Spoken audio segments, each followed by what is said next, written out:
Solutions to the Dropout Crisis. Addressing the dropout crisis one strategy at a time.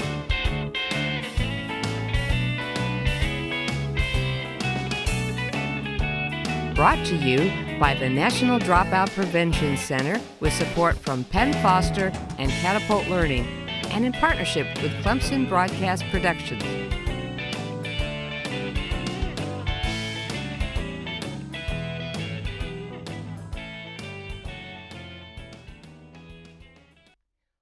Well, good afternoon, everyone. This is Marty Duckenfield, and I'm here in a studio at Clemson University's Madron Center, about to start our second TV broadcast of one of our favorite shows. And I'm here with Sandy Addis, who's our Associate Director. Sandy, we're going to have some fun today. Marty, we are. This is exciting to be on the second TV broadcast that we've had. It's wonderful. Well, we've been rearranging the furniture. You know how it is when you get into a new house. I think if you watched us last month, we had one kind of furniture, and today we thought we'd go posh. Mm-hmm. So Sandy and I are all dressed up, ready for the show. So here we go. Let's have an interesting time, and we talk about the new format and new types of things going on. But at the heart of things, professional development and good quality professional development is what we're about here with Solutions to the Dropout Crisis. And we welcome all of you who I know you are looking for answers to find out what works to help all these students. And today we have a really special program because it's on such an important topic about alternative education and really opening our eyes to that. And Sandy, you're going to talk further about that in a minute. I just wanted to give listeners and viewers an idea of what's coming. We're going to have our guest do his presentation. We're going to stop halfway and get your phone calls and email questions at about the halfway point. So be aware of that. You can jot down the number. It's 888-539-8859, and our email is ndpc@clemson.edu, and we'll be flashing those up on the screen for you when it gets towards the halfway point. And after that halfway point, and we have a little special treat for you halfway, we'll have the rest of our presentation. And this last part is special to me because we don't always ask students what they think. We think we know answers, but we're going around now and asking students, what do you like about school? And so students are giving us their answers about what has been meaningful to them at school, and we call that section the last word. So do stay around for the end, and do stay around for the credits to thank all those people who put this program together. So, Sandy, with that introduction to the program, yes. What do we have in store for us today? Marty, we're going to look in depth at alternative schools. Our topic particularly is how to create and sustain a world-class alternative school, a critical topic. In the last few months at the National Dropout Prevention Center, probably at least 25 to 30% of our inquiries, our calls, our requests for presentations have been in fact relative to how to operate, how to structure, how to manage, how to carry out an effective alternative school or alternative program. So this is a very timely topic. It's on the minds of a lot of educators across the country right now, so we're excited about that.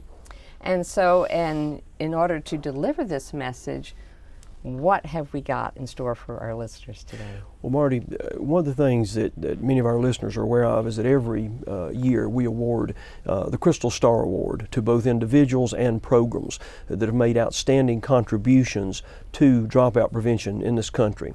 And today our presenter is Bob Eichorn. Bob is the principal of New Directions Alternative Education Center. That is a model alternative program in Prince William County, Virginia, Manassas, Virginia. Bob's program is one of our Crystal Star Awards for outstanding accomplishments and contributions to dropout prevention. So Bob is our presenter. Bob is also the president of the National Alternative Education Association. He's just coming back from an outstanding conference that his organization held in Atlanta. I was privileged to be there for part of that conference. Hundreds of alternative educators from across the country coming together to share strategies and to learn from each other. So this is quite a topic, and we're very pleased to have Bob with us. And And look, everybody, we do have Bob with us. You got me. Hey, Marty. Hey, Sandy. Hey, Bob. This is the miracle of technology, and this is the first time we brought someone in this way. And so you're a pioneer. We had Aaron here last month to pioneer the opening of the TV, and now we have Bob Eichorn here. And welcome to Solutions, Bob. It's so great to see you and have you with us. Thank you, Marty. Thank you, Sandy. It's a pleasure and an honor to be with you all this afternoon. Great. Bob, we're looking forward to your presentation. This is going to be exciting. I know we've got numerous educators and probably a lot of alternative educators who are on the stream with us today, who are out there in the audience watching. So I know they're looking forward to it. As you begin, something that occurred to me is that when we say alternative school or alternative education, there are so many different concepts, so many different interpretations of that. Help us understand and clarify, when we use that term, what are we talking about, and what are some of the different concepts that folks might be thinking right now as we begin? Well, I think for folks that have been in the field for a number of years, and those that are coming into the field, it's an opportunity for students to learn differently.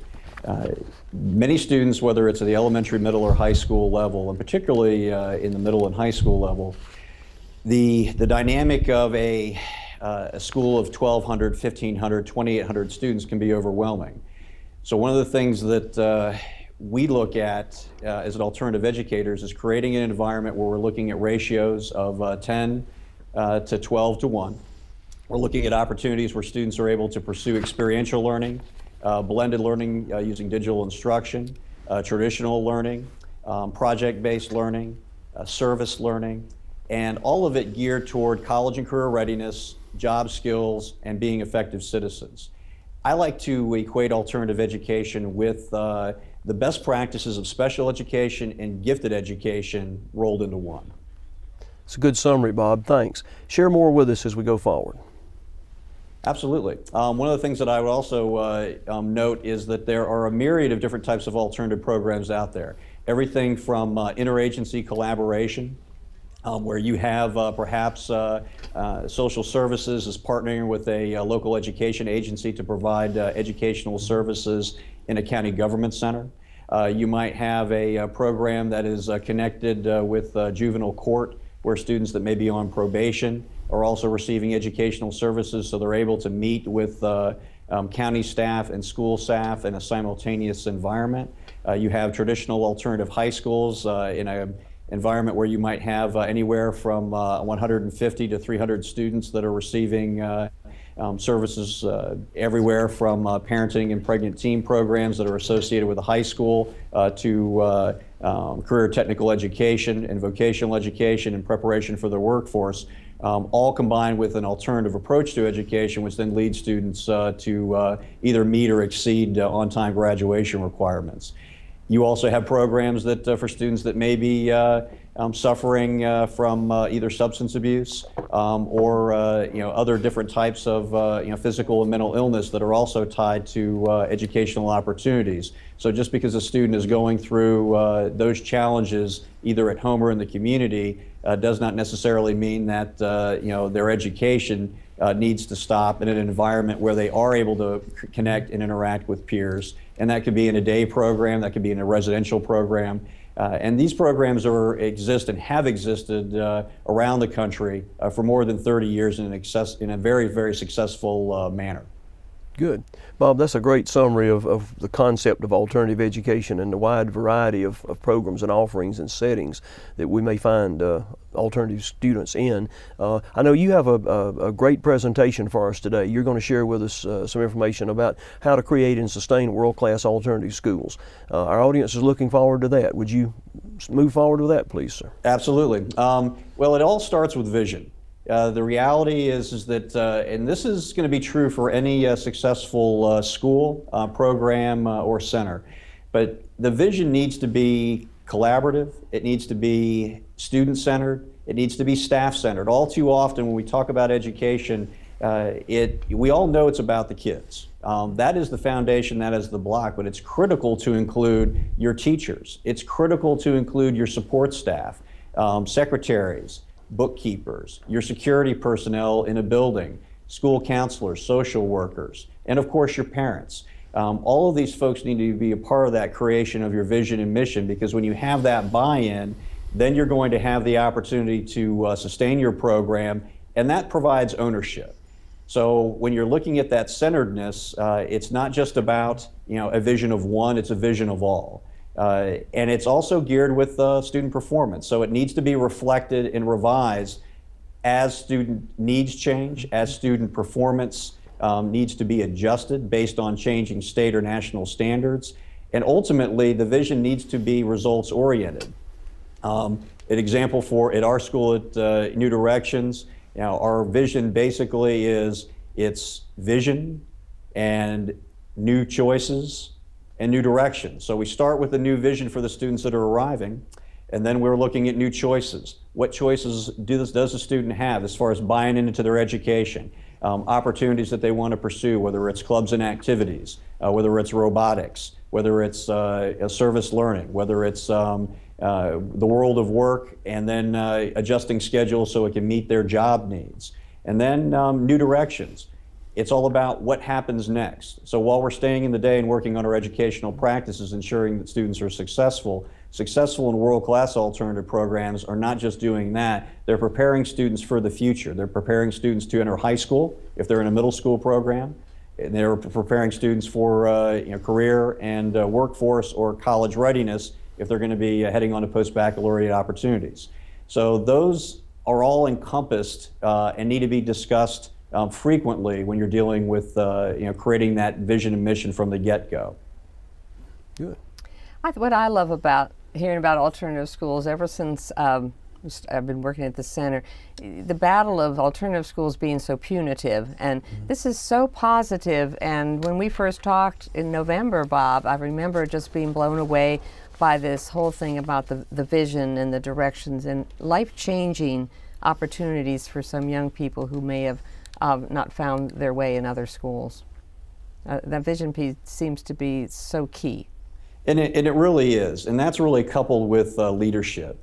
When you're looking at exemplary practices across the United States and the school divisions that do have outstanding alternative programs, it does start with your executive leadership at the school-based level and a school board that has a clear understanding of what alternative education or non-traditional education is, the issues that the students are facing, and then that really empowers a principal such as myself at the building level to really affect change, because we can tie our vision and mission, leadership opportunities for students and staff with the school divisions. Typically, most school districts or divisions have a 5-year plan. You can really tie those things in, and I'm very fortunate that our superintendent, Dr. Waltz, really has an understanding of how we operate.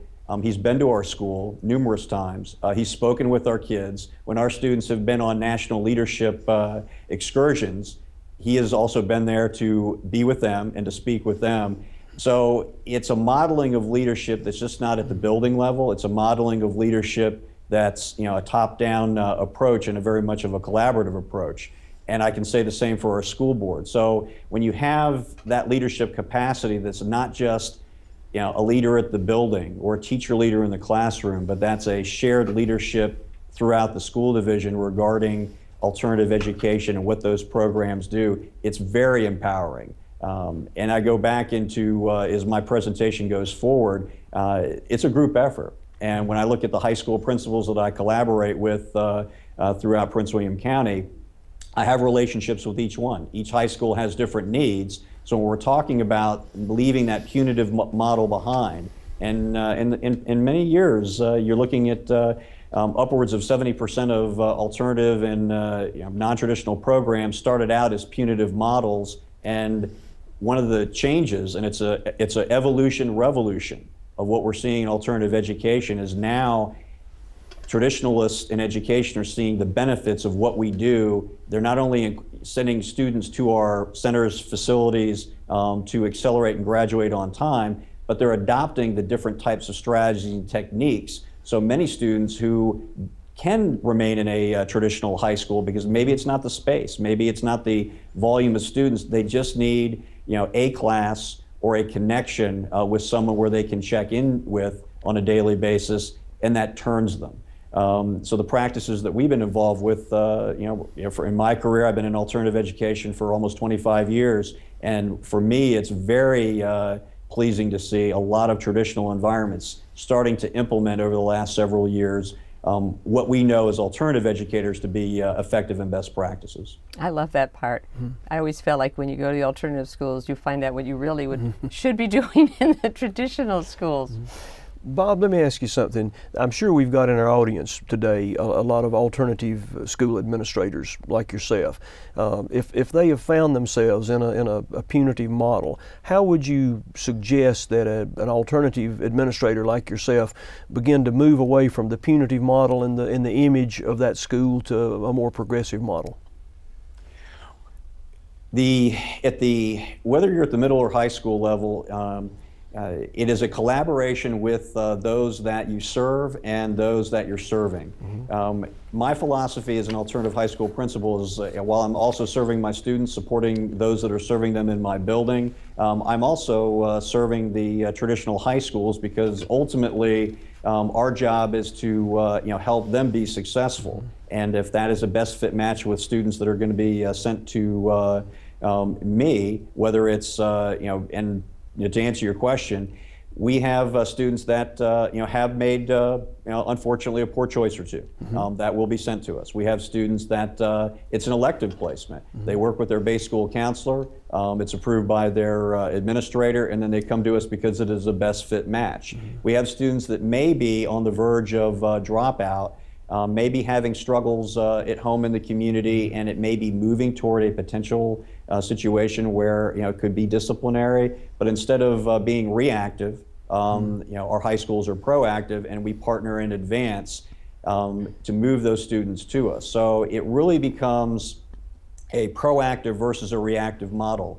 What I would certainly recommend to any of my colleagues that are running a model that is disciplinary, and if you want to expand that opportunity, is to reach out and get your stakeholders involved, particularly your base school principals. Meet with them, go out to their schools, ask them what their needs are. I did that when I first came to Prince William County, and I found that it was very effective for me to know what the culture, what the climate was in all the high schools that I was going to be serving, so I could adjust our practices and get our staff to be familiar with the different regionality issues that the students were bringing. We live in a very large county. We have what would be the equivalency of urban high schools. We have rural high schools, and we have your traditional suburban high schools. So it's imperative that as I say, know your audience and collaborate with your audience. Invite your audience to your building. The days for me, and I can speak for many of my colleagues on this, of having alternative education, in the dark, not noted, should end. We should be celebrating our students, particularly our students who have been through, a myriad of issues, and they come out on top, because what their experience notes for me is they're resilient. They know how to engage through strife. And that is what colleges and the workforce are looking for, because that's what they're going to be facing when they do graduate. Good. Thank you. Okay. I guess we move on to wherever we are with the slides, because I think we just did, I don't have it in front of me now because... Well, we can, with yeah, there we are. Climate Yep. and culture, that's a good one. Well, and what I'll do is as I leave leadership, talking about that is, I think that it has to be energizing. You do need to have experience, and for my colleagues, it's if you're the only alternative school in your district, then it's a connection on the regional level.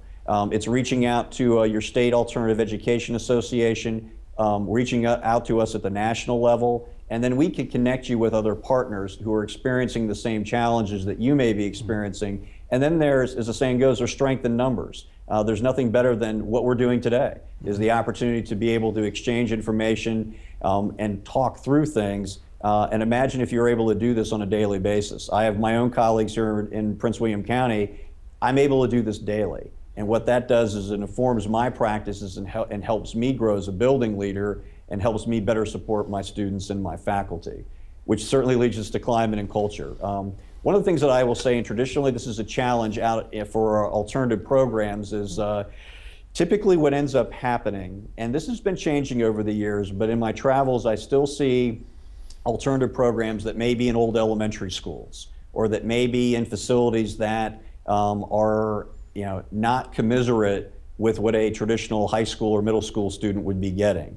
And that it starts with your facility.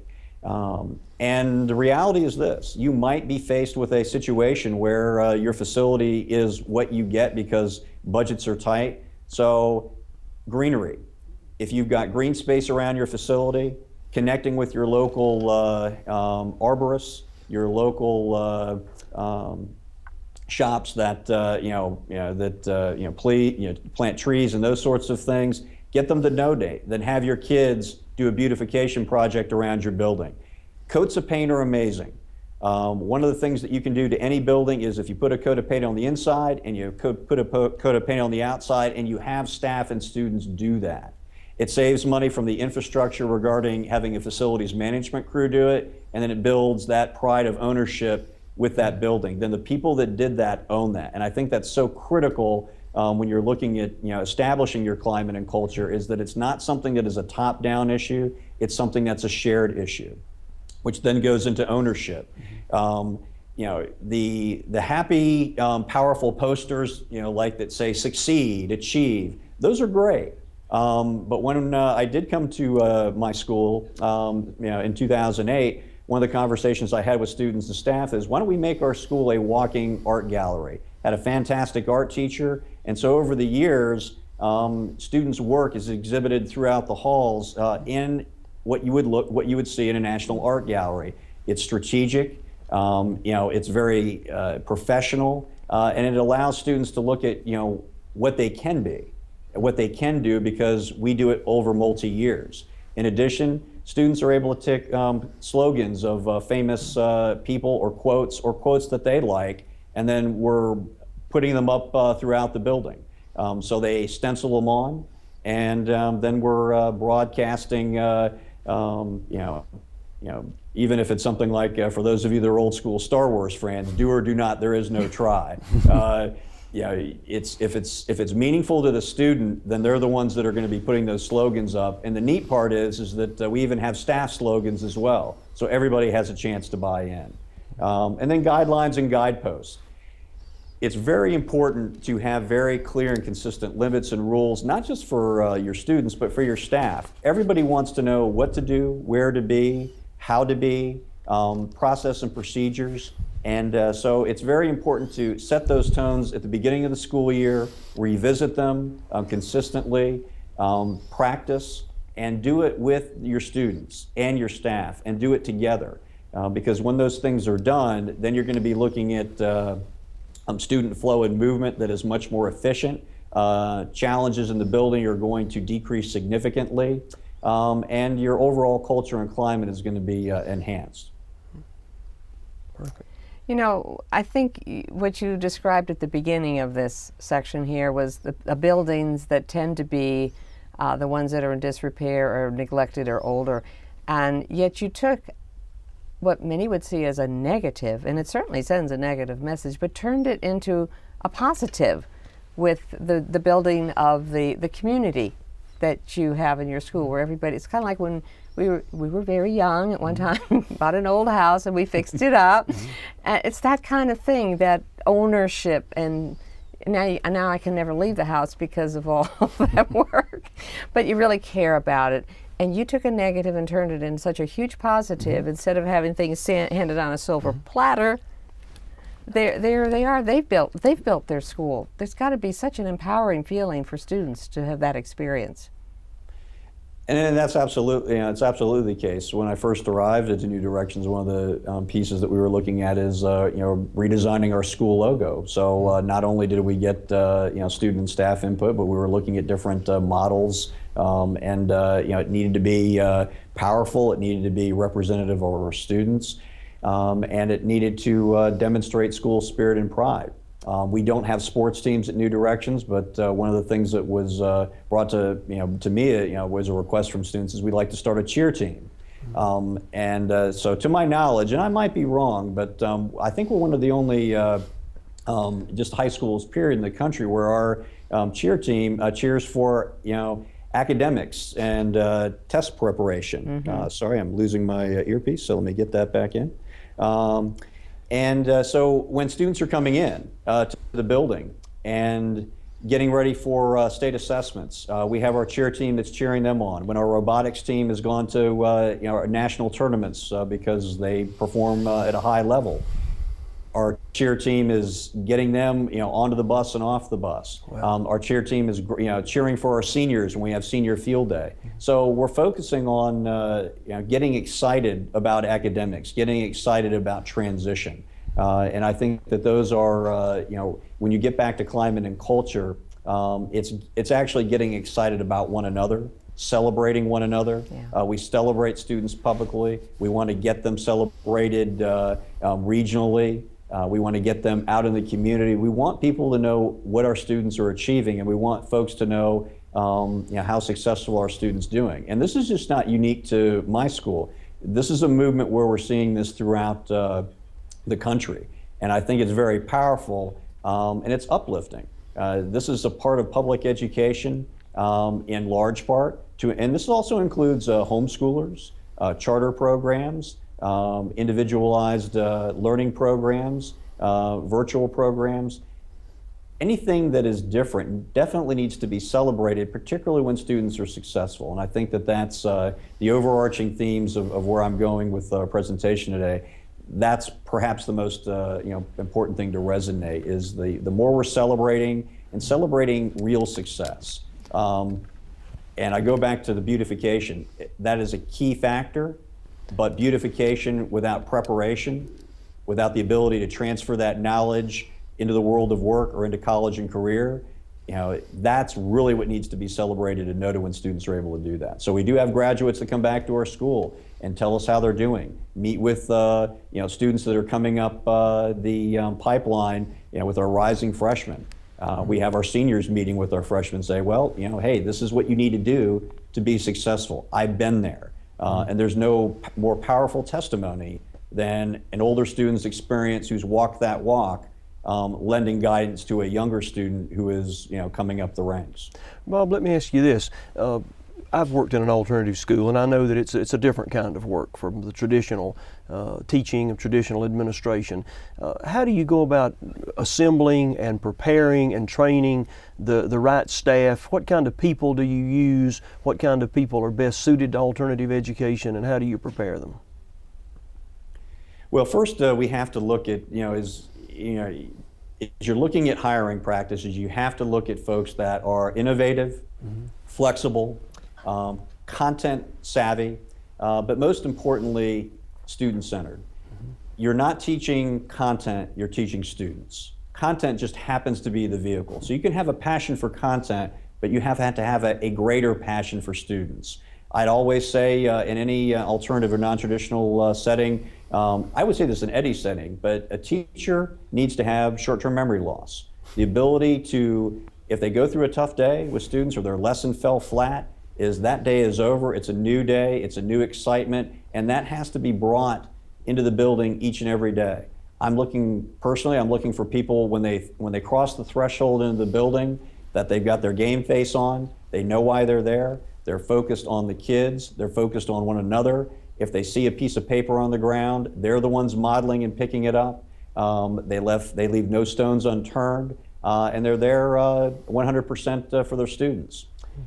Now, when I'm looking at professional development, one of the things that we developed, because this is a big topic of conversation nationally regarding professional development, but particularly for alternative educators, we developed in Prince William County a non-traditional leadership team, which comprises of several alternative principals, as well as central office alternative leaders, and we developed a yearly conference, which focuses specifically on the needs of our alternative educators. And these are folks that are coming from special education centers, from alternative middle and high schools, from teachers that teach in juvenile detention, teachers that are teaching GED readiness and new technology skills, and folks that are running night school and summer school programs. So we pulled them all together for a conference on a yearly basis to talk about needs and issues, to bring in central office staff, which is also a partnership, curriculum specialists, and we're targeting what is it that our specific students' needs are. And that's all based on data. It's based on what we have seen over the previous year. We develop our professional development accordingly. That's at a school district level. On site, I'm getting constant feedback from my staff. Here's what we're doing. Here's where we need to go. So I'm a big proponent of professional learning communities as they relate to student performance, and not just student performance on tests, but student performance affectively. How are students engaging in class? How are their communication skills? How effective are they as far as self-advocacy? So we have our school counselors are doing guidance and counseling lessons on a consistent basis. They're meeting with teachers to note their observations in classes. And when we're meeting monthly for staffing, then we're talking about, particularly right now, one of the areas of growth, nationally is the service for English as a second language students. And what is very powerful in our school division currently, and what we're a part of at our school, is monthly professional development, which is focusing on whole language skills, developing lesson plans that are inclusive and incorporating all the needs of second language students, with our general education students. And then to take that a step further, our special education chairperson is partnering with our ESOL department chair to incorporate those same strategies for use, to our entire staff. These conversations are consistent, ongoing, and they're not one and done. So one of the things that I would leave everybody with is the professional development you do is consistent, it's ongoing, and it's based on the feedback that your students are providing you, based on their performance and their informal feedback, that of the parents, and in particularly that of your staff, and then you can create your professional development accordingly. Good. Wow, there's so many layers to this topic, and I'm going to give everybody, including you, Bob, a 2-minute warning to halftime, because we're going to cue that up, and also request that our viewers who do want to talk to Bob think about the questions they might have. We have a toll-free number, 888-539-8859, and through email.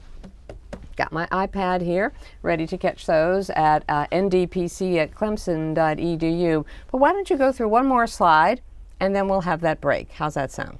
It sounds good. Okay.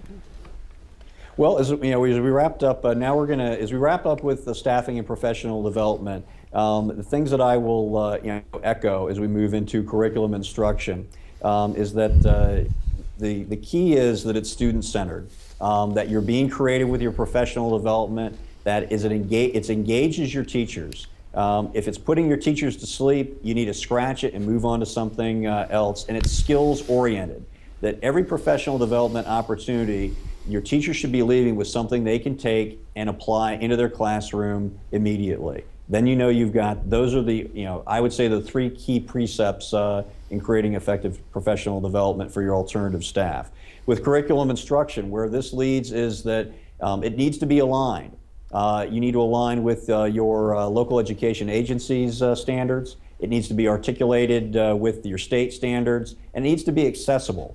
The reality is if you're engaging in curriculum as it was done as far as facilitation in a traditional school, and that wasn't successful for your alternative education or your student that's entering your center, then you have to change that up.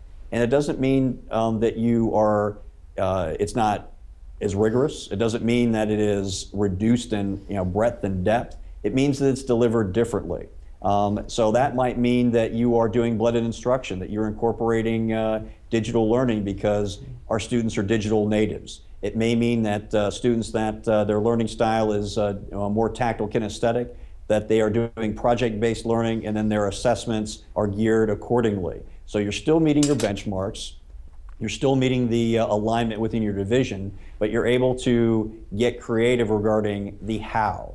And the how, I think, in curriculum instruction is the most critical aspect, because the how is what's going to get your kids engaged. It's what's going to keep your teachers engaged. Then we go back into that it's equitable. It needs to be aligned so everybody has access. Most of our alternative programs do have both special needs students, second language learners, and general education students blended and molded in. So your teachers do need to be very clear on the fact that if they have a student with an IEP in their class or a student that's receiving second language services, that their instruction definitely needs to be differentiated and geared to meet those students' needs. And then in meaningful, mastery-based, and multimodal, if you're not creating lessons that resonate with your kids, and it doesn't mean that you're creating lessons that are, that you're using their language, it means that you're creating lessons that are of interest to them. So before the school year begins, any master teacher is going to be doing an interest inventory with their students. That's critical, along with pre-assessment, because that's going to help you gauge what your lesson planning is going to look like regarding the types of lessons that you're going to be doing, the types of excursions you might want to go and experience, and the types of technology and visual aids that you're going to be using, to include the collaborative processes that you want to have your students lead and be a part of. Mastery-based is critical. We want our students to leave not only with knowledge, but the ability to apply that knowledge in a variety of different settings. So not only is it about, memorization, because that's knowledge level, but we want students to be able to synthesize. We want students to be able to evaluate. We want students to be able to analyze and apply. So incorporating those aspects in unit lessons and daily lessons is a key and critical component regarding effective delivery of curriculum instruction in the classroom. Sandy and Bob, this is probably my favorite slide because of what it addresses and how much traditional schools can learn what happens in alternative education. And this is this whole piece about the curriculum. The outcomes are the same. It's the how and what's being so creatively done and engaging students so well. When I hear project-based learning, hitting the microphone, service learning, dear to my heart, all these typical types of things that really engage students in a hands-on kind of way, I know will reach so many more students in our so-called traditional schools if they could but find a way. And I think it would be a whole other conversation, and I'll be pressed by the clock not to too much start it, but how people who do not have an alternative program can learn from y'all. That sort of thing, how they can learn it. I mean, don't you find this such a critical area, Sandy? I do, and Bob, I thought your point was very well taken, that alternative education needs to deliver the content in a different delivery modality, different method, because obviously if it's delivered the same way it was in the traditional school, then the impact will probably be the same, which is lack of success. Yes, that definition of insanity is there again. Yeah, exactly. Okay, well, we're going to encourage our viewers at this moment. We're having a drink of water here, and we hope you do too. And we were hoping that our callers or viewers can call in or email me at ndpc@clemson.edu. But in the meantime, and we'll have a question. This is exciting, but you got to wait. We're going to give everybody a little break and go to what we call our 30-second quiz, and then another special feature that Sandy's going to show. But maybe we could put that 30-second quiz up there for our viewers. And let's see how well you listened to Dr. Addis earlier. What does the Crystal Star Award recognize? And is it students who dropped out but returned, or the state with the best graduation rate? Or is it an excellent program in dropout prevention? So we'll let that sit for them a bit, okay. Sandy. And Marty, what's coming next? Yeah. Well, while you ponder the answer and your response to that quiz question, let me remind you that professional development for both alternative educators and all educators who are trying to improve graduation rates is a critical factor. And both the National Alternative Education Association, which Bob represents as the president, and the National Dropout Prevention Center offer a number of conferences and professional learning events throughout the year. As I mentioned earlier, I just came from the National Alternative Education Association conference in Atlanta. Fantastic gathering, great professional development for alternative educators. I would encourage you to take advantage of their offerings. The National Dropout Prevention Center offers a number of conferences. We have several coming up. We have our Native American Issues Conference coming up in Minnesota, April 27th through the 30th. You can find information about that on our website. We would encourage you, if you have an interest in or a need for knowledge and information about Native American issues relative to dropout prevention, take advantage of that conference. It's one of the premier Native American issues conferences in the nation. Also, this summer, we have a conference at Myrtle Beach, South Carolina. I know that probably might be a lure to some of you. June 18 through 20, we have a beautiful oceanfront conference site, Kingston Plantation, there. And we're having something for the first time ever called the Diploma Plan Institute. This is a actual workshop, take away a product conference where teams from schools, including many teams from alternative schools, can come to this conference for 3 days and interface and learn from experts, if you will, in the field in various areas of dropout prevention, including Bob Eichorn, one of our presenters, who will be one of our experts there this summer. And the teams will leave with we call it a diploma plan, or you could call it a dropout prevention plan for your school. We are learning that many states are beginning to mandate or require dropout prevention plans for schools. And so we're offering this institute as a way for teams to come to Myrtle Beach, spend 3 days with us and a collection of experts on school climate, utilization of alternative schools, how to involve your community and your school board in dropout prevention, how to analyze your data relative to dropout prevention, and then walk away with a plan. So first ever Diploma Plan Institute, Myrtle Beach, South Carolina, June 18 through 20. See our website. We'd love to have teams register. It is filling up, but we still have space for some teams. Also, the 26th annual National Dropout Prevention Conference will be held in November in Louisville. We encourage you to take a look at that. For all of our conferences, you can register on our website, and also we encourage you to propose presentations. We have calls for presentations up on some of these conferences. If you have an idea, you have a program that you would like to share, please share it at one of our conferences. We value that. Much of our conference work is about sharing best practices with practitioners in dropout prevention, including alternative education practices and strategies. We had several very good presentations on alternative programs and alternative strategies at our recent At-Risk Youth Forum in Myrtle Beach, Marty. And so we encourage you to do that. But let's get back to the quiz. Well, before we get back to the quiz, we have some people who attended our conference. That's we right. brought them here. See, we can do anything here, Sandy. Technology is wonderful. Great? Isn't it wonderful? So we have some of our friends, our new friends and old friends, who came to one of our conferences and had something to share. So don't just believe us, although we will say these are great events. But let's see what these practitioners who've come to our conference had to say. Let's hear from them. Hi, this is Mike Van Koolen from the National Youth Leadership Council. I love to come to conferences hosted by the National Dropout Prevention Center because their heart is sincere in education. They're dedicated to the things that our teachers resonate towards. I would highly recommend this event for anybody that's passionate about all of their students. Hi, my name is Monica Brazzi, and I am a resident principal from Hartford, Connecticut, and I have really enjoyed the National Dropout Prevention Conference because it's given me an opportunity to meet other people who are like-minded and have new ideas or are doing innovative things in their communities. And it also allows me to bring back some tools to take back to the district to try to implement to make student success better. Great. Okay, yeah, we're ready to go and look at what that answer is. Let's see what the answer to the quiz is, and then Bob, be ready. I got a couple questions for you that have come in on email.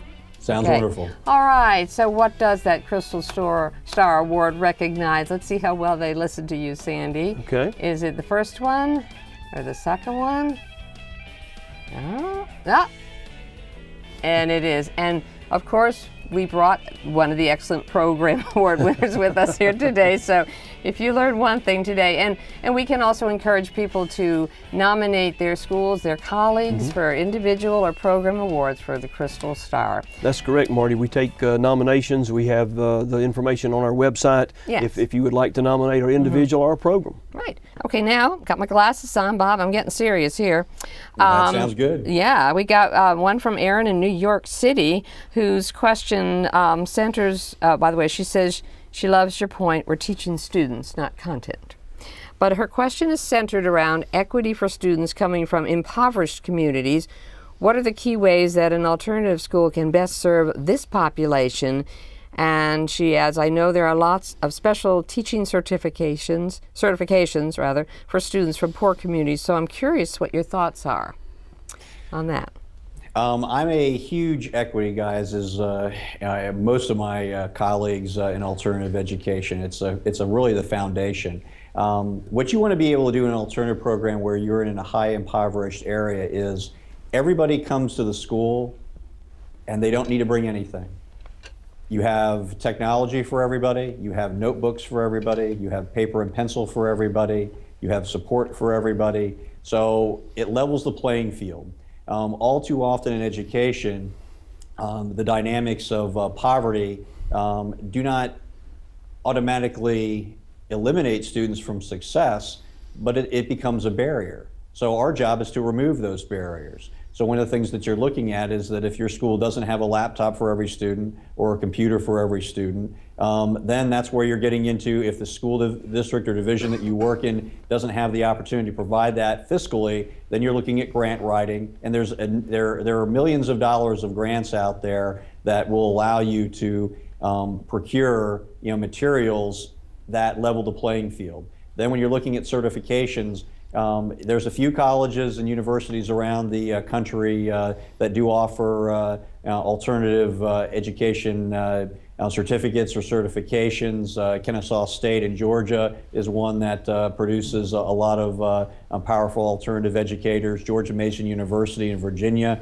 has a certificate program. So there are different, and these are just two examples, but there are colleges, universities that do offer those as options. But what I would say is that if you were looking to go into alternative education, take classes that are geared to special education students and gifted students. Because if you get the amalgamation of both, that's going to prepare you as a young educator or as a veteran educator that is interested in going into alternative education. It'll provide you with the skill sets necessary to differentiate, to raise the level of learning, and to engage students using modal approaches. And most importantly, when I talk about differentiation, it's about the ability to change the room, change the environment. So if they're living in an impoverished home, that when they walk in, it's home base. It's comfortable, it's inviting, and they feel safe and secure. And that goes a long way in terms of changing that dynamic. Homework. Lots of studies on homework. One of the things that I would recommend is that in a suburban high school where a student is able to go home and has a safe place to do homework, or they're not disrupted by their siblings because they have their own desk in their room, or they have a desk in the study where they can go to. Many students that are impoverished don't have that opportunity. They may have to care for other siblings. They may not have a separate room. They may be sharing a room with 3 or 4 other siblings. So the opportunity to be in a quiet place to do homework, or even to access a library because it's 30 minutes away from their home, may not be available. So one of the things that I always recommend is teach them when you got them. Focus on instruction. Focus on your work while you have your students in the building. And homework is reading. Homework is focusing on reading at their grade level to skill build with high interest material. Because it's flexible, it's easy, and it doesn't require a teacher then to have to ensure that pre-knowledge is taught, like in mathematics. What's worse than having a student go home with 40 math problems, not know how to do them all wrong, and then you have to reteach the material and then teach it again. Yeah. So it's, as I like to say, in my faculty, model it to a T. It's, work smarter, not harder, and instill that same concept, with your students. It's a great answer, Bob. Questions are coming in, Marty. Yeah, well, I think we'll just take one more. It's from a fellow Virginian, Stephanie. Okay, I will forward all of these to you in case you want to be in personal touch. But she has some questions about actually the school day and the calendar. She wants to know if you're a year-long school, and are you on a 4x4 or AB schedule? And then another question besides that, I mean, those can be quickly answered. Why don't we do that real quickly, and then we'll just go to our other question. Now, Marty, you know me as your audience is probably figuring out, is anything quick with me? Probably okay, not. Then on to the next, slide. Okay, a yes or no? Are you a year-long yes school? or no? I can answer that one actually quickly.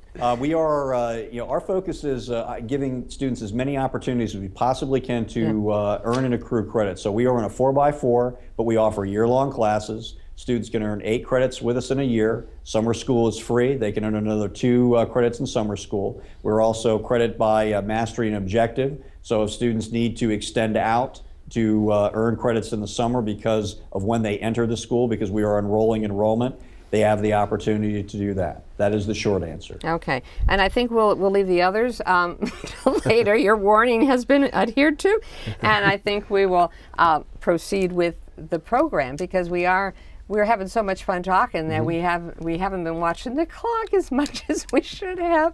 So as long as you've got one there and kind of know what the score is, why don't you proceed now with the rest of your presentation? We'd be glad to do so. Yeah. Student assessment is definitely a critical area, and for many of the reasons that many folks in the U.S. would not necessarily know. Pre-assess to reflect. For those of us that are in alternative education, the whole focus of pre-assessment is, we need to know where our students are when they come in. Any assessment that may have done in the past may be valid, may be reliable, but it is not necessarily where that student is there, because maybe they just became homeless. Maybe when they were assessed prior to coming to your alternative school, maybe they were going through withdrawals from substance abuse. Maybe they had just had a horrendous breakup with their boyfriend or girlfriend. So it's always pre-assess to reflect, and pre-assess consistently and constantly. Then you're teaching and learning to refine. And that's where your pre-assessment drives you into teaching and learning. And it's just refining your students' ability to be successful in your class. And post-assessment is not about the end game. It's about going back and looping your instruction to reassess. We are lifelong learners. We never stop learning. Now, that being said, when we talk about standardized tests, and the question may come, well, how do you prepare students for state assessments? The exact same way I just described. The key is that we have built-in remediation for students, so we can target their specific skill sets based on their pre and post assessments throughout the semester or the year. And the other dynamic with that, with student assessment and state test preparation, is that we give the students multiple opportunities to review and remediate. And because of a 4x4 block, it gives students the opportunity to test in the first block, test in the second block, and because we offer our summer school program, they have the opportunity to test in that third block. So we ensure that students have as many opportunities to master content and then the subsequent state assessments as is available. And I think that's one of the keys when you're building your master schedule, when you're creating your alternative program, is to keep that in mind, because many of our students may be test phobic. That may not be their strength. So the more opportunities they have to learn and grow in preparation for that, the better they're going to succeed. Good. That seems to be, and of course I told Sandy we can't ask him any more questions. I just have to comment and say this mastery base approach has got to be reinforcing their ability to do well on testing, not just teaching to the test, but mastering the material and understanding it and using it in a project, using it in a presentation, that this mastery level that you are, the direction, the goal here has got to reflect well on those assessments. And it does. Our students, when we have a senior that comes to us, 90% of our seniors, when they enter our program, are graduating at the end of the year in June. So that is a very positive statistic for our school. Many of our kids are actually accelerating, graduating early. A student can enter our school as a true freshman and graduate in 2.5 years with an advanced studies diploma in the Commonwealth of Virginia. And that's based on our schedule. We offer foreign language, raising the bar. We offer advanced placement classes. Our students can take them. Our students can be successful with them. We started a year ago, and many of our students in AP Spanish were scoring 4s and 5s. It's a testimony to our students, and it was an expectation. And it's a testimony to our staff, because they're willing to take the risks to teach a myriad of classes, and get creative, with their delivery. Yeah, and Sandy, I will say that Sandy can ask one more question at the appropriate time. It's just not fair, and I will seal my lips. And we will move forward if you're ready, Dr. Addis. I am. Bob, in tough economic times, it's not uncommon for school systems, school boards, and budget makers to look at the alternative school budget in a school system and wonder whether or not they in fact need to make some cuts there, because it's a little different. It's outside the normal box, outside of what a lot of people understand. What would you say, and what would you advise your colleagues and your fellow alternative administrators to say to prevent budget cuts from crippling their programs in tough times? Well, when you're looking at budget building, the key is that how many students are you serving. If you're able to offer a myriad of programs throughout the course of the year, you're able to partner with your schools. For us, as far as when we look at the number of students that we will serve throughout the year in all different types of capacities, we are, as far as numbers served, we're looking at the size of a small middle school. We'll serve approximately 1,100 to 1,350 students per year in a wide range of capacities. But when you're looking at our budget, we would cost approximately, roughly depending on the year, 70% less to operate. Now, are we running all the athletic programs and those sorts of things that are costly to schools? No. But so, from a strategic standpoint, being able to put that out to the public that you are getting great bang for your buck educationally with your alternative program, that's a big one. The other dynamic is the cost of dropout. Recent statistics show that the cost of a dropout in the community can be upwards of $250,000 over the course of 10 years regarding social services and all the associated dynamics of homelessness and potential incarceration of young adults versus putting that money on the front end in a community of if you're investing $60,000 over a course of 4 years, then you're changing the game. Or do you want to, is the investment on the front end worth it? And I would say absolutely. Then looking at your programming and your students and your population served. If you're extending programs into the evening, if you're offering free opportunities, that are able to connect other schools and save your sister schools money, those are also benefits. Interagency collaborations. If you want to save money on facilities, look for a government center that might have 4 or 5 empty conference rooms. All of a sudden, you're not having to spend, $3 or $4 million on a building. You already have an infrastructure in place where you can set up an alternative setting that may serve anywhere from 30 to 50 students on a rolling enrollment basis. So there's lots of opportunities that are out there to partner with builders, local government, nonprofit agencies, to meet the needs from that fiscal piece. But as the saying goes, if school is on the chopping block, the reality is look at on-time graduation rates and alternative programs and dropout rates. As you said, Sandy, many states are now mandating graduation plans, and on-time graduation dropout is directly correlated with accreditation.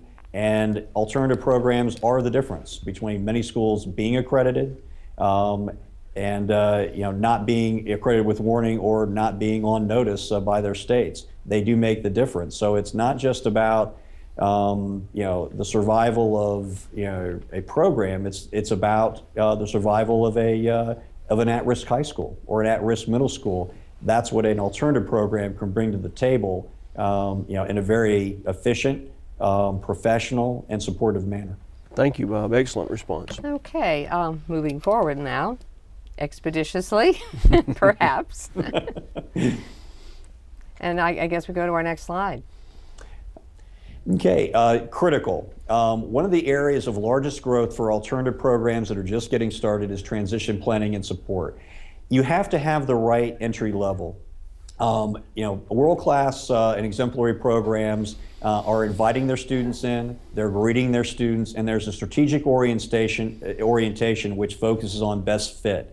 And the dynamic is that if you have a student, let's say you're running a program that is predominantly using digital learning, and the student is ADHD,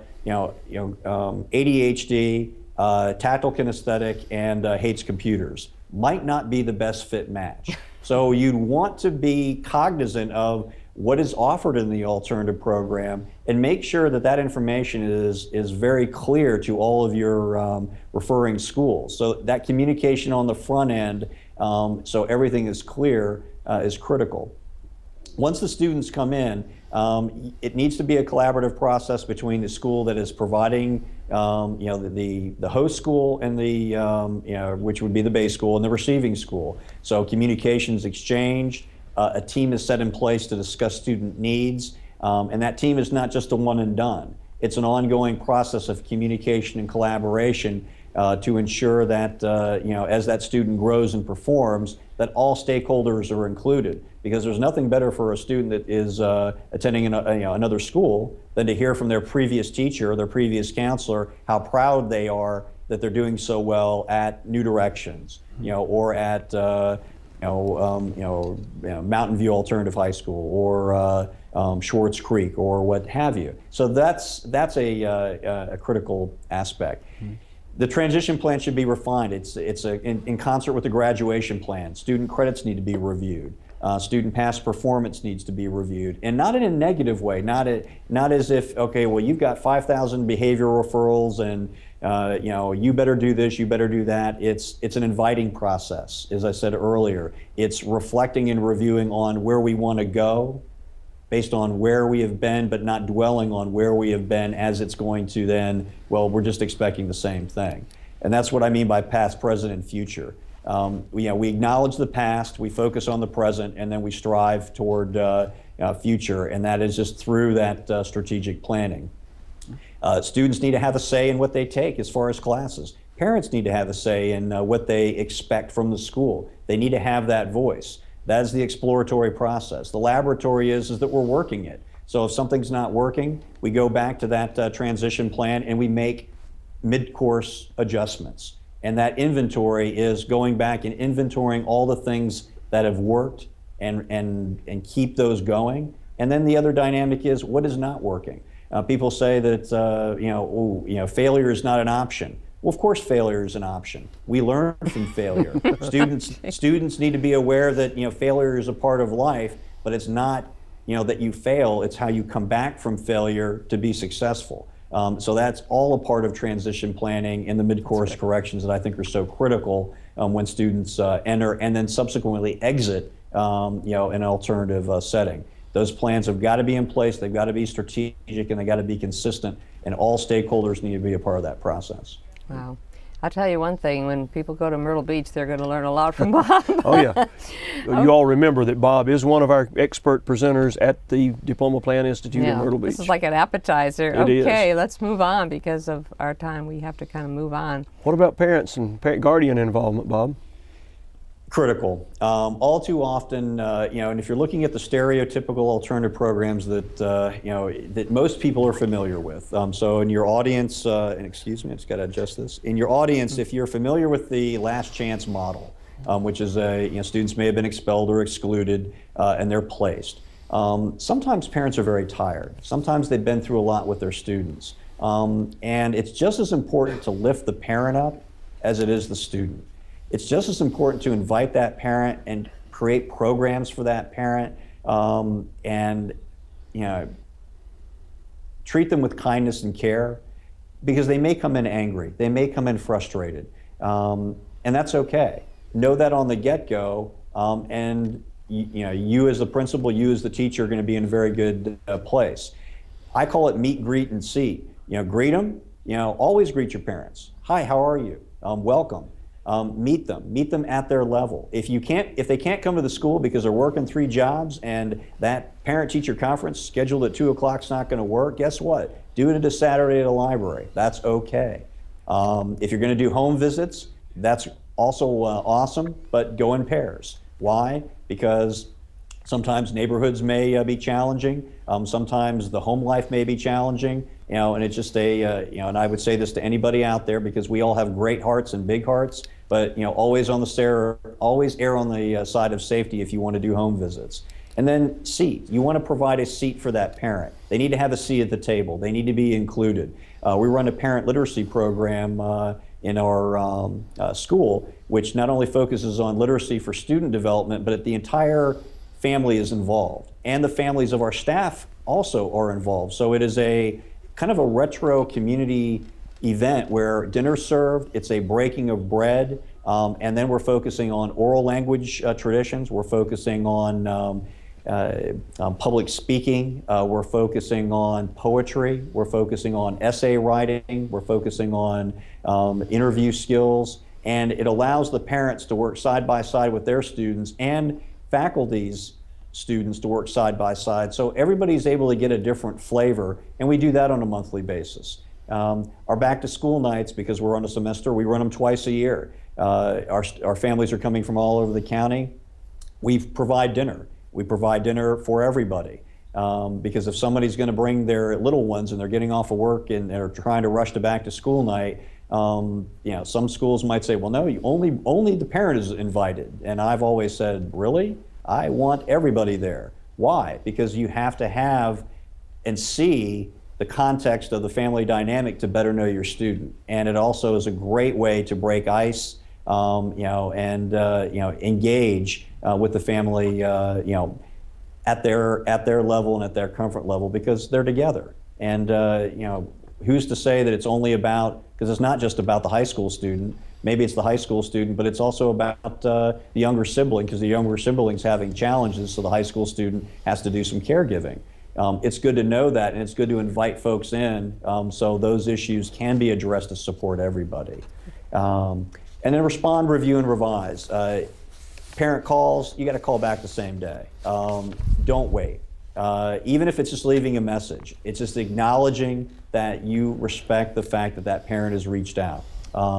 Review all the information, and I recommend to principals, many times our parents have only experienced at times negative phone calls from previous principals if there was an issue. Make positive phone calls. I ask the staff to tell me who's that most improved student, who's a student that did a really great job today, and then I will periodically make random calls to 30 to 50 parents, letting them know how well their son or daughter's doing, because and many times this is a great phone call, and and I do it on a Friday. Why do I do it on a Friday? Because I want to set that student up for a wonderful weekend. And the students come back on Monday and said, yeah, I had a great weekend, and how cool was it that you had called and spoke to my mom about my performance in class? Had no idea we were going to do that. So those are some very easy and small things that can really help build capacity and collaboration and trust with our parents. Great advice, Bob.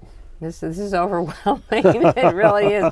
And we're going to do as much as we can today, because I know there's quite a few left of topics that you want to go to. So let's see what we can do about those, and maybe take about 10 more minutes to wrap this up, because we will be shut down, actually. So we have to. All right. Well, on that note, Yeah. then I will do some speed presentation. Speed, and okay. Collaboration. We've been talking about it throughout the segment. So what I would say is, and what you see is, we collaborate with George Mason University, where our student leaders and students in our mentor program do a ropes course, and so it's about trust. It's about reaching out to partners to better help and serve our students. We have scholarship programs through our Education Foundation and Prince William County Spark, where students that are graduating and are recognized for their performance get laptops to go off to college. So it's about that engagement. And then it's about celebration. The whole student support. It's not just about passing state assessments. It's not just about the diploma. It's about what that means when that student walks off that stage with the diploma. So we're talking about bringing in business and community leaders to talk about, so you're 18. We have attorneys coming in. What are the responsibilities of an adult? What are the responsibilities if you have a child? How do you build a budget for your home? Part of their graduation requirements to complete a comprehensive portfolio, which was developed by our school counseling team, administrators, and students. And it's comprehensive. It has the students' cover letter and resume.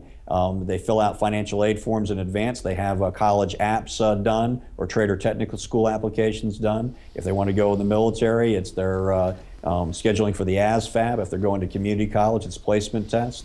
So basically what we're doing is we want to set the stage with collaboration. So wherever the student wants to go and whoever the student wants to be is set for them as they move forward. And if they don't know, then we're going to provide them with lots of opportunities for them to figure it out.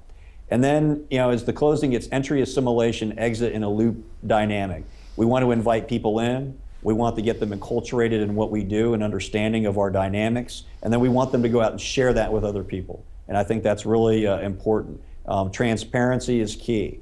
Inviting people in, having an open door policy. Bring people from your community in and let them see what you do. It's critically important. Your students will knock their socks off. They always do. And that's where my trust lies. I know my kids are going to be awesome. So what better spokesperson, for my school, there is no better than my kids or my parents. So that's what I push, and that's what I highly recommend, kind of encapsulating the collaborative process. Great, Bob. How do you evaluate?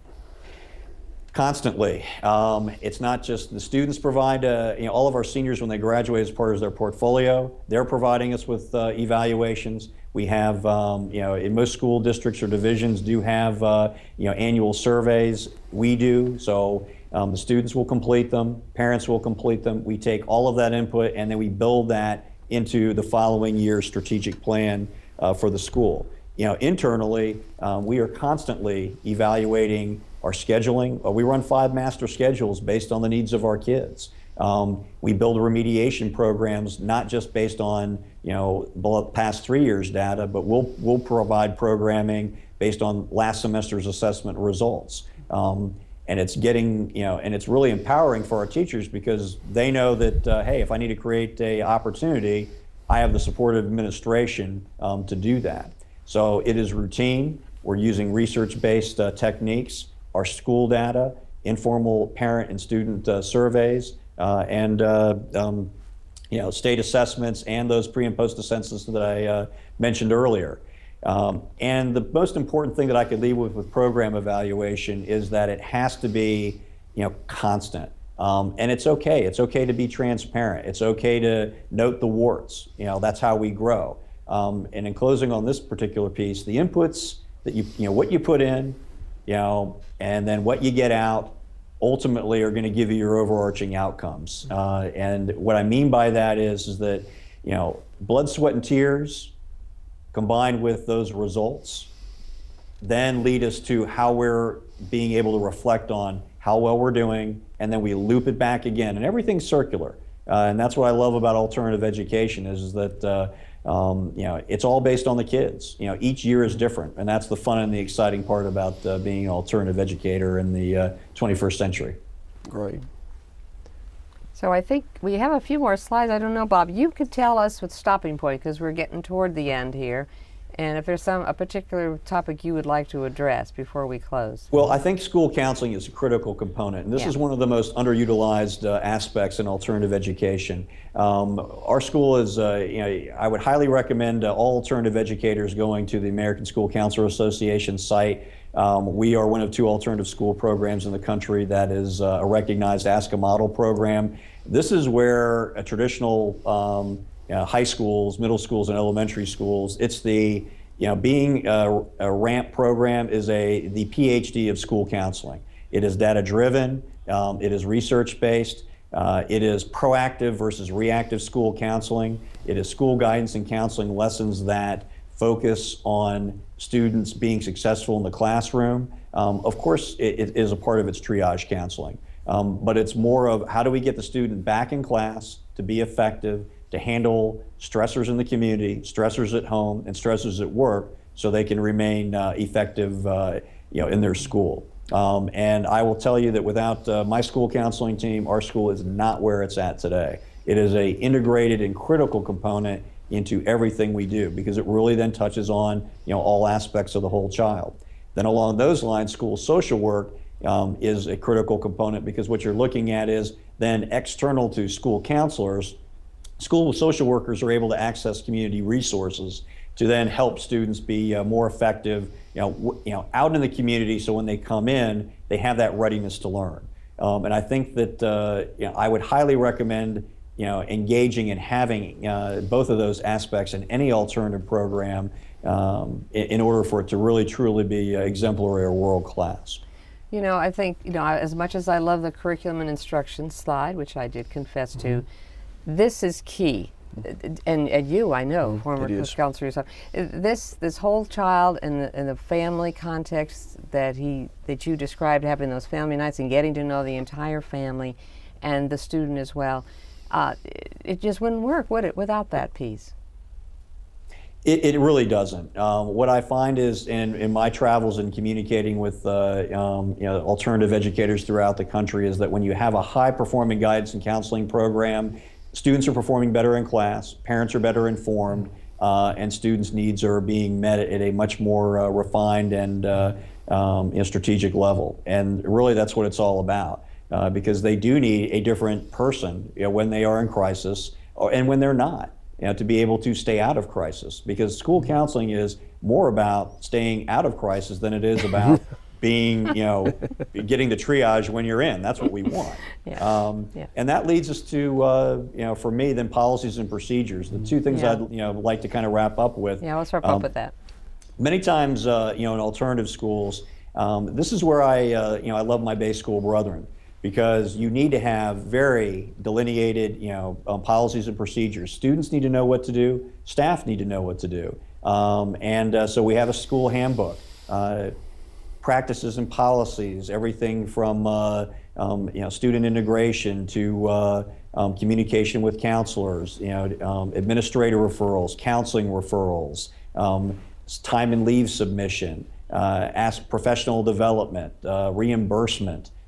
Travel, all of these things are delineated and outlined so staff know. And the same thing that for the students. The students have a safe school letter that they go through in their orientation and a behavior contract. And the dynamic is that they know up front, and that is a part of life process. So the more that we're doing on the front end to support students and staff, with process and procedure, the less challenges that we have in the building with, multiple questions. Hey, where do I submit this? Well, my folks know where to submit. My folks know where to go. My kids know where to be.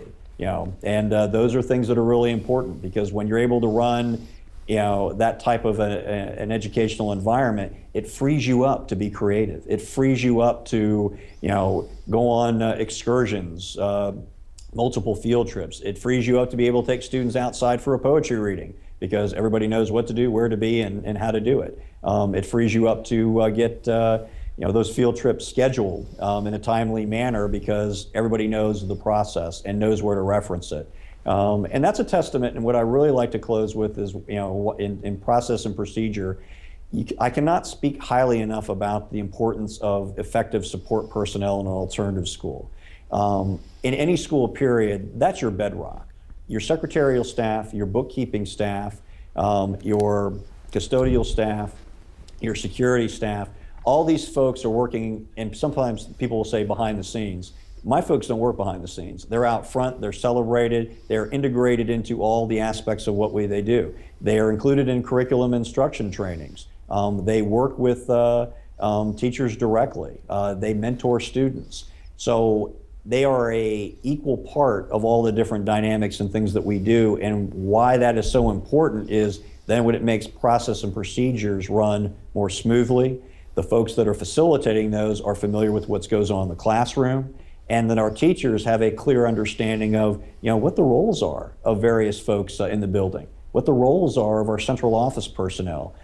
So it becomes a connectedness and not an exclusionary or, well, you're in the classroom, I'm in the office, you're central, I'm local. And it changes that game significantly. And ultimately, that's what it's all about. Bob, this has been a great hour and a half. You've been an excellent guest on our program. I know our viewers have enjoyed it. If you folks are wondering if Bob has more to share, I think you know the answer to that. He has a lot to share. He's a wealth of information on alternative education. Probably one of the reasons he's president of the National Alternative Educators Association. Bob's website of his school, New Directions, is on the screen. Bob's email contact is there. Bob will respond to you. He's a wealth of information. And I'll remind you that Bob will be one of our expert presenters at the Diploma Plan Institute this summer. So Bob, I can't thank you enough for your time. I know you have taken time from your day to this, and I'd be willing to bet you're going back to the school now to wrap up for the day. Well, and Marty and Sandy, I really do appreciate the honor of being able to share a little bit about what we've done. And what I'd like to close with is, I'm just sharing what my staff and my colleagues and my kids do. They're the ones that make it tick and run. And for all of the educational leaders out there, our job is to support them. We lead when you lead when you must, but it's got to be shared leadership. You have to invite. Top-down processes are never effective. And what I found in my experiences is that the more you're inviting in, the better things are going to be. And so I shout out to my colleagues at the National Alternative Education Association, my board of directors.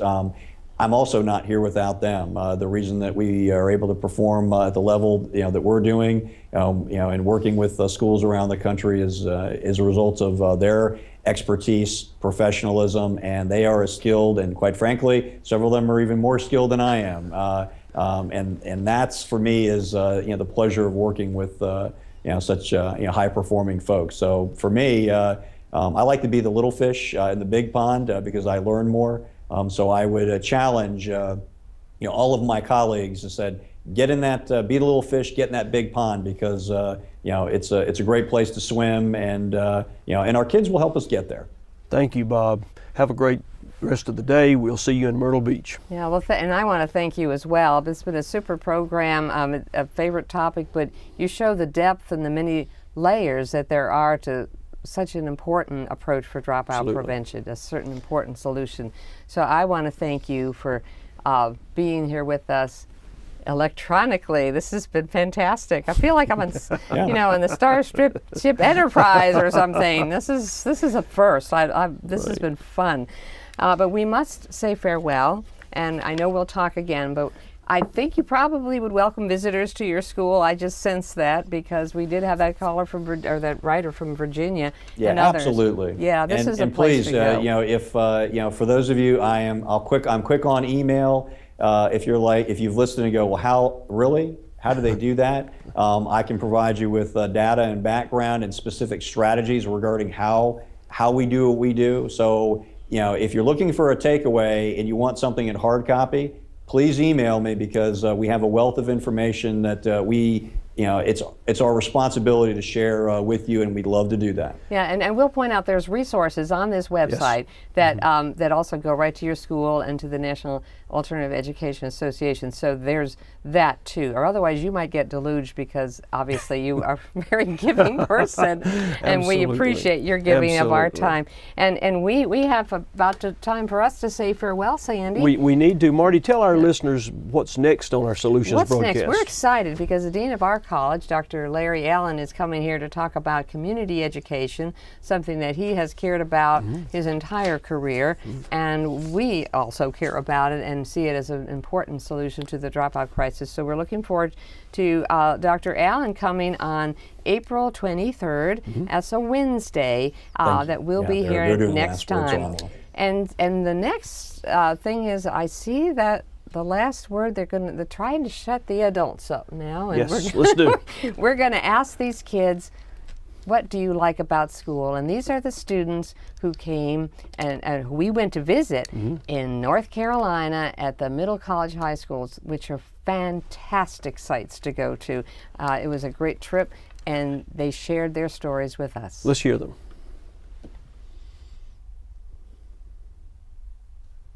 I just love the environment, and You know, the people, the teachers are very, very caring, and anything you need to ask or anything, they are there for you. And like, that's the best, to have somebody to care, you know? One of the biggest differences that I noticed was the class size. I have never had a class with fewer than 21 people in it. At Grimsley, some of our classes had maybe 31 or 32 people in the class. So the first thing that I noticed was the class size. Next were the teachers. Everything was 10 times more personal than it was in my traditional setting. There was no room for you to fail, or no room for you to not make it, whereas in a larger high school, you could have just been lost with a bunch of other numbers. And so that was one of the biggest changes. It seemed as if people cared and were concerned. School is a great place to be. Check it out.